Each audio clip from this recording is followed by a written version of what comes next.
Hello there, Cancers. Welcome to your reading. So when I was meditating for this month's reading for you guys, I saw this image of this woman. You know those area rugs that we have in our house? They're really hard to clean thoroughly, okay? And the traditional way in which people clean the rug is they take it outside and they beat it. They beat out all the dust. They could even rinse it with like a power hose. Okay, that's the only way I feel to really get all the dirt, all the grime out of the area rug. Vacuuming over it can only remove the surface stain. It doesn't really do any type of deep cleaning. So I see this woman hauling, like pulling and pulling the area rug. It's really big. She pulls it out and then she puts it on this industrial like clothesline. And she takes like sticks and then she beats it, and then this giant cloud of dust just comes out, and she keeps going at it, and after a while the cloud gets smaller and smaller and smaller, the cloud of dust, and then she gets the power hose and then she like thoroughly just sprays at it, and she keeps spraying and spraying until the water runs clear. Okay, so that indicates to me some type of a massive deep cleaning is potentially happening in your life, or needs to happen in your life, in a certain area of your life. And it's almost like a major purging process to get all the dirt, all the grime, all the stain, to do some really deep, thorough fixing and cleaning in some area. And then she puts it's already on that industrial really strong like super fortified clothesline, and she hangs it and the sun is out, so it's going to dry on its own. And the other image that I saw is I saw this boat, and it looks like a cartoon type of a scene. There's a waterway, there's like a lake or something, and the boat has a lot of lanterns in it, and it's all lit up, and it's coming closer and closer and closer to shore. And so it seems like there's some type of festivity, some type of a gala, some type of an event on the boat. I don't see people dancing, but they're dressed pretty nicely. And all the lanterns are lit up, so it seems like something that's like a really fun, festive activity. And the boat comes to shore, it docks, and then all the elegant people from the boat, they come towards the land. So I feel with that image, it almost seems like, it just feels to me like a homecoming. It feels to me like, you know, the journey is over. Now we're on to land, we're on to solid ground. Things are a little bit safe, a lot safer, a lot more stable, a lot more predictable. Okay, so based off those two images for you guys, what I'm feeling is, I feel like, you know, the worst of it is done and over with. There's a light at the end of the tunnel. And I feel like you're able to reach this light at the end of the tunnel, mainly because of your doing, of your ability to purge yourself of things that are no longer serving you, ways of doing, ways of thinking, ways in which many of you have held on to situations and things from your past. Okay. I'm getting an image of somebody being a little bit of a hoarder or a pack rat, somebody needing to like get rid of their possessions and their belongings that they've hoarded since they were, you know, an infant, since they were really young. And I'm also seeing like many of you having a lot of emotional attachments to things, objects, places, and people. And if those experiences have been very positive, then you want to hang on to them, and that's great. But if those experiences have been quite negative, and I feel like they might have been quite negative, you hang on to them, and they really weigh you down. They weigh you down in terms of affecting your self-esteem. They weigh you down by, you know, miring you in a lot of self-doubt. Like, am I worthy? Am I capable? Am I able to move on past this? And I do feel many of you, you know, possibly carrying that around as a security blanket. Okay. And one of the reasons why people do that is They carry this security blanket around that might not be entirely positive, in an effort to tell themselves, like, I knew it, I shouldn't have done it because nothing works out. I should have trusted my gut instinct and not have done that because, you know, it's always going to blow up in my face. So it's almost like that security blanket as an excuse to not try new things. That security blanket as an excuse to tell yourself, you know, I'm a failure, I'm not worthy of new things, or I'm not worthy of all these blessings that are coming into the picture for me. And I want you to be very, very careful, because I feel like many of you, Cancers are typically very, very, very, very shy people. And I also feel like, you know, many of you, you have a social facade that you put on, okay? You like to be liked. And there's nothing wrong with that. We always love to be accepted and to be looked up to and to be liked by other people. And I also feel like many of you, you have a very, you have a way about you where you put people at ease, okay? And you're almost like an emotional and also a social chameleon, where you kind of blend in with your environment as well. And I'm bringing this up because I feel like you like to be liked, and you are very easy to talk to for a lot of people.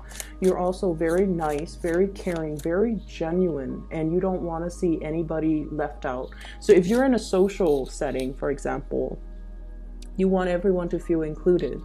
So you try to engage everybody in that social context so that no one feels left out, because you're very, very sensitive to if the shoe were on the other foot and you're in a new social environment and you don't want to be left out.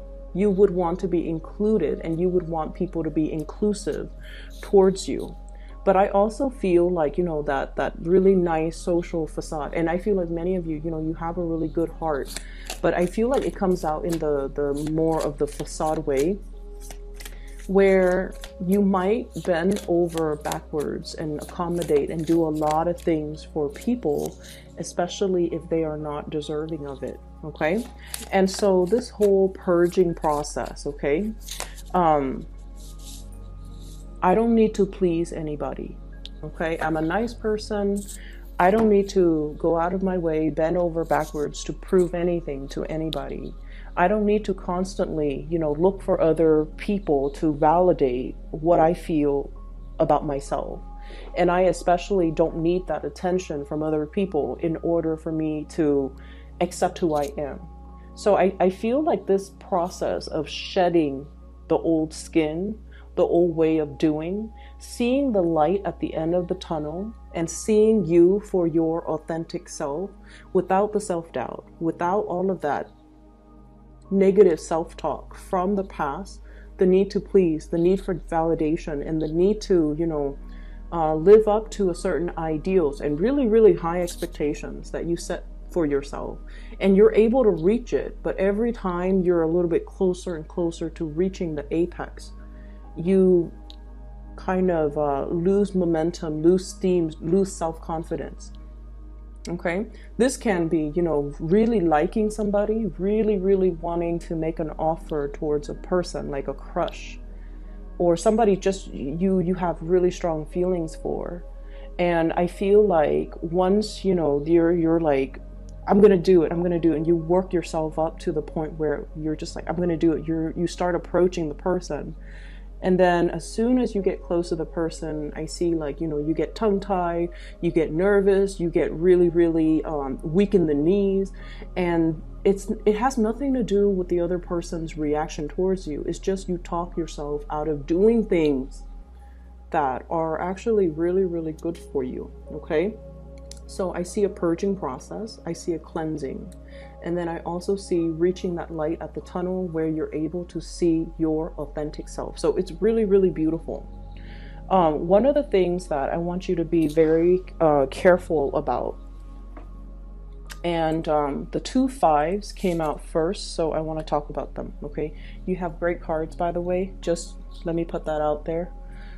First of all, 5 of Wands. This is a lot about conflict, And it is internal in nature, okay? Internal conflict being the tug of war, the push and pull.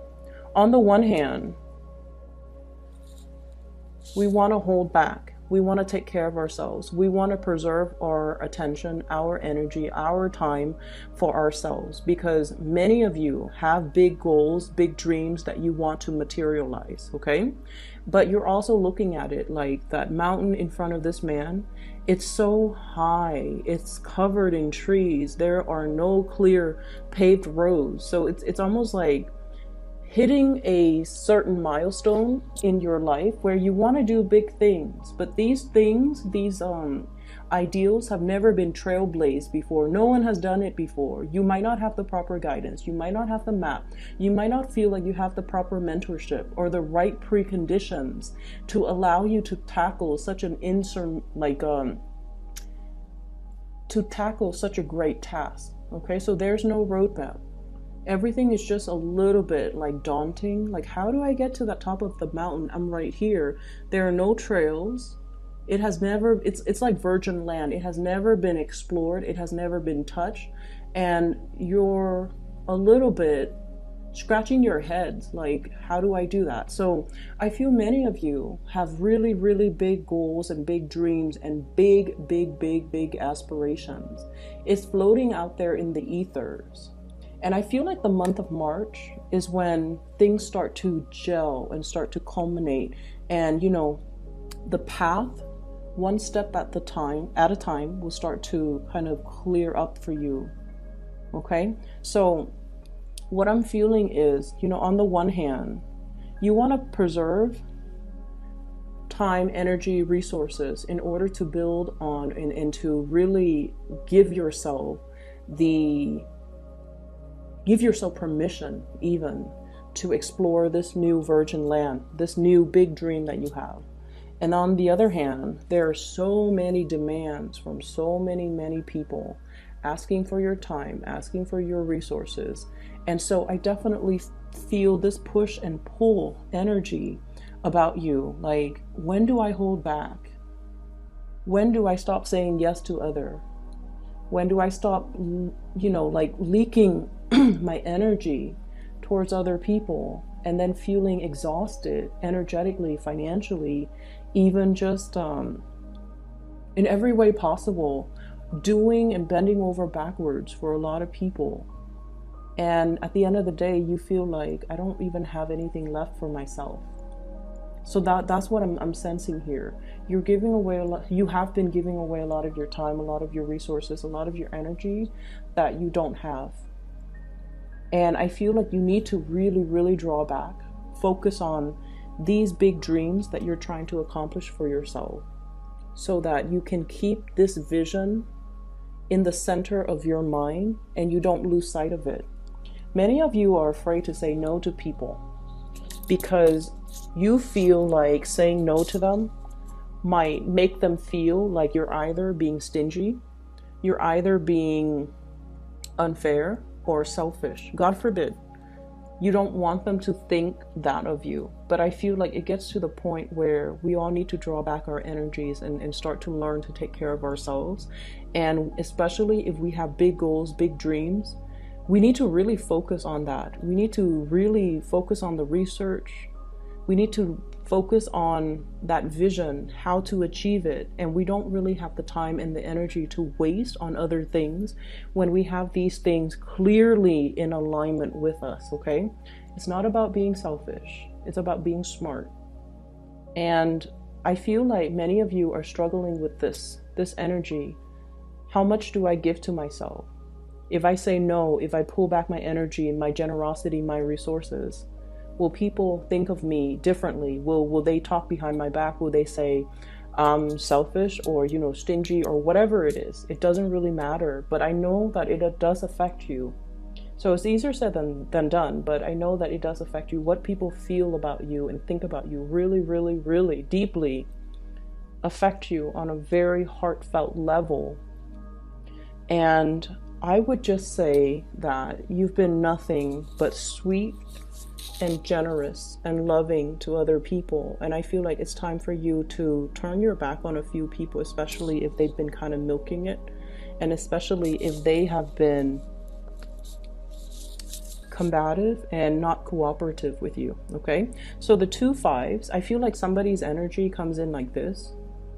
I'm getting like you know, the word homewrecker is usually associated with third parties, but I feel like this is someone who's a little bit destructive, whose behaviors is, when unchecked, can be very catastrophic, who might have like a very perverse way of doing things, or a very careless, impulsive, as well as lack of direction or lack of a strong sense of morality. Okay, I'm seeing the smoke, and the smoke, it blows with the wind. So it's somebody without a strong sense of self. They just kind of flop out there and you know, trying to find themselves, and they might gravitate towards the wrong people. They might experiment with the wrong things. They might have very dubious sense of morality. And I feel like some of you might have been giving a lot of your time and generosity trying to guide this person or trying to help this person, but it gets to the point where your advice, your counsel falls on deaf ears. They're going to do what they're going to do. And I feel like their presence or their influence might not be the best for you to be around energetically. So we have to learn to pull back a little bit, and we have to learn to take care of our own emotional and mental, you know, peace. Okay, and it's okay to do that. So that's the first energy here. The other thing that's coming into the picture is many of you might have spent a lot of time, I'm hearing like barking up the wrong tree, socializing, wanting to be, you know, included. And you spend a lot of time, a lot of energy arranging for, like, you know, group outings, happy hour, wanting to be a part of a community, wanting to be a part of a social group. And you feel like, you know, the only way is to take charge. Like, let me be the one to get everybody together. And you're very good at that. So like I said, you have this social facade about you. Deep down, I feel like, you know, you like good company. But I also feel like that social facade comes out when you want to be included. And you might be the one behind the scenes arranging all of these, you know, social gatherings and things like that. And I feel like a lot of your attention, your time, resources as well could be funneled towards that. Okay, Three of Cups is generally a very, very good card. It's a very, very good card. But it can indicate a little bit of superficiality if we're not careful. So a lot of time, a lot of resources, and a lot of energy might be dumped in this avenue with the people that might not be deserving. And so it's okay for you to pull back, and it's okay for you to really do whatever it is that you need to do on the practical end to get your big plans and big dreams moving along. All right. We have two aces here, and I'm going to talk about that in a little bit, but I do sense as well that you have somebody that is really, really interested in you, okay? And it's coming from your friendship circle. Big friendship circle vibe. Somebody has great feelings for you. It comes up here in the Ace of Cups. And I'm feeling this is somebody who is a little bit socially awkward, okay? They're very serious minded. So it's like they don't really know how to lighten up. And you might have, and this is how you know who this person might be. So like they, you know, they can be like social, but I feel like deep down they're very introverted. And then I also feel like they keep to themselves. They keep their own counsel. They don't really share a lot. And I feel like this is somebody who has been through the ringer. They have been through a lot. And so they're a little bit introverted. They find it hard to socialize because when you have been through a lot and then you go out and socialize and people are really talking about, you know, very frivolous things or very minor issues, what I call like first world problems, that person feels like they can't really relate. And I feel like they go to these functions in the hopes that you would be there. They don't really enjoy putting themselves in the spotlight or in an environment where they have to mingle and socialize. But I feel like they do it because they are hoping to catch a glimpse of you, or to run into you, or to be around you. And so I do feel like they really, really like you. And I feel like the communication between the two of you might be a little bit strained, because when you interact with them, they tend to, so let's say you're at a bar, right, and everyone's having fun. And when you interact with them, they err on the side of heavier, more serious topics. So I say like socially awkward, because in an environment where people are socializing and just having, really lighthearted conversation, this person's so serious that they bring the energy down. Not that they're a bad person, they're just so serious. That pentacle's on his head. It's like all conversations are very, very serious, or very, very heavy. And you just want to socialize, you just want to have fun, you just want to, have light-hearted conversations and interaction. And this person is kind of like that Debbie Downer. And I feel like they really feel a certain way about you. And you might not even be aware of how they've been going through such great lengths to be in your presence. You're not aware. I feel like you've got your back turned. They're going through such great lengths to be in your presence. And I feel like their love is very, very real, because just imagine somebody who's like this serious offering their love. It is real, it is sincere, and it is definitely worth exploring. So I feel like you have this option on the table for you in the month of March.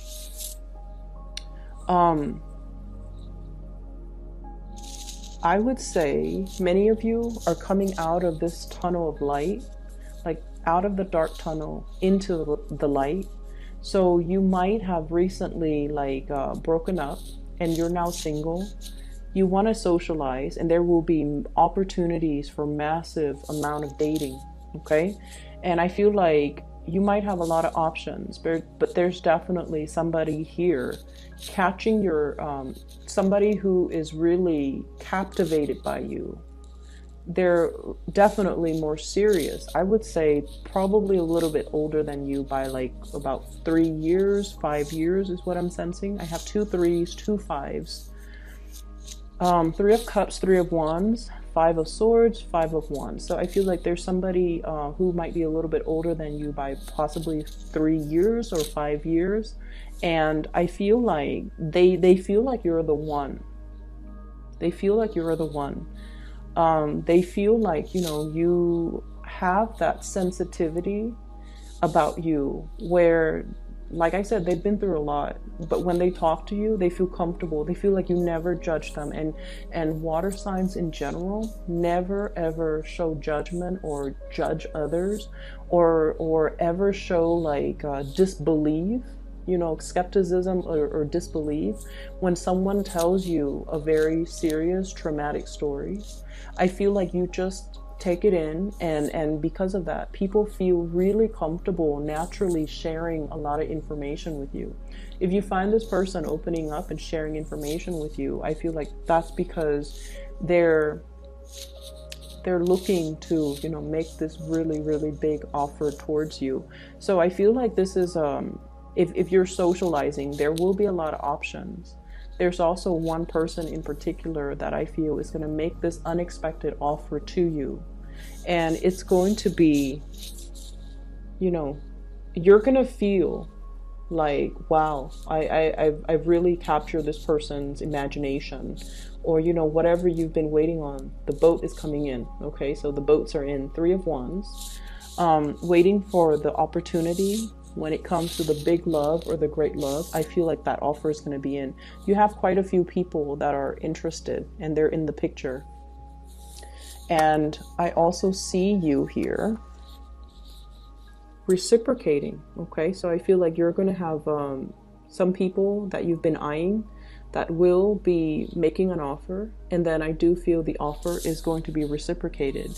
So the period of waiting with this Hangman is no longer it's no longer a problem. Okay, so we're heading towards that light at the end of the tunnel where the boats come in, like that boat with the lanterns on it. And I just see like opportunities for festivities, opportunities for outing, opportunities for really, really extravagant and romantic getaways that are just really right up your alley. Okay, because I see like some very visually appealing places, locations, like just if someone tells you, hey, I've got us tickets to do this, and you're just like, wow, that sounds magical, like something very magical, some type of an outing or socializing event or something is very, very magical, and I feel like it's going to unfold for you. And I see you almost like that anxious little kid who couldn't go to sleep because the next day he's going to Disneyland. That's what it feels like to me, but it has a more romantic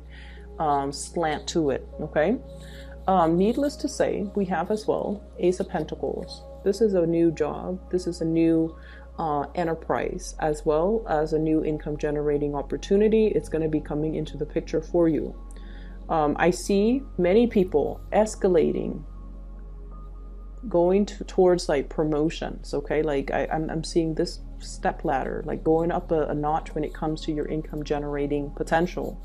I'm also seeing for many of you, if you have been out of commission, so if you are like, for example, a stay-at-home mom, a stay-at-home dad, you're returning to the work environment. Okay, so the transition, it's going to work out really, really well. But you know, anytime we let our skills lie dormant, so if you've been a stay-at-home mom or a stay-at-home dad and you've been away from the labor force for quite some time, you're going to get a little bit rusty. Okay, so don't beat yourself up over it. If you feel like things are happening so fast that you can't keep up, or you feel like technology has changed, or if you feel like you're dealing with so many systems, so many expectations, so many systems, procedures, and just processes, don't feel bad.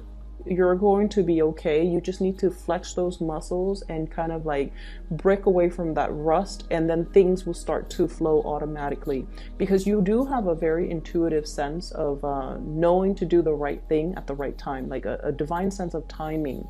So it's going to take some time for you to get over that initial hurdle, especially when it comes to new work. Okay, but either way, there's going to be a work situation coming into the picture. Many of you might have been wanting to leave a bad work situation for some time. A situation where you don't feel that sense of connection with the people that you work with. You feel like you have to guard yourself or keep yourself on guard with those people. Okay? And so you're shifting into a different work environment where people are nicer, they're less combative and more cooperative. They're nice, they help one another, and the environment is not cutthroat, or the environment is not gossipy, or the environment overall is just a lot more amicable.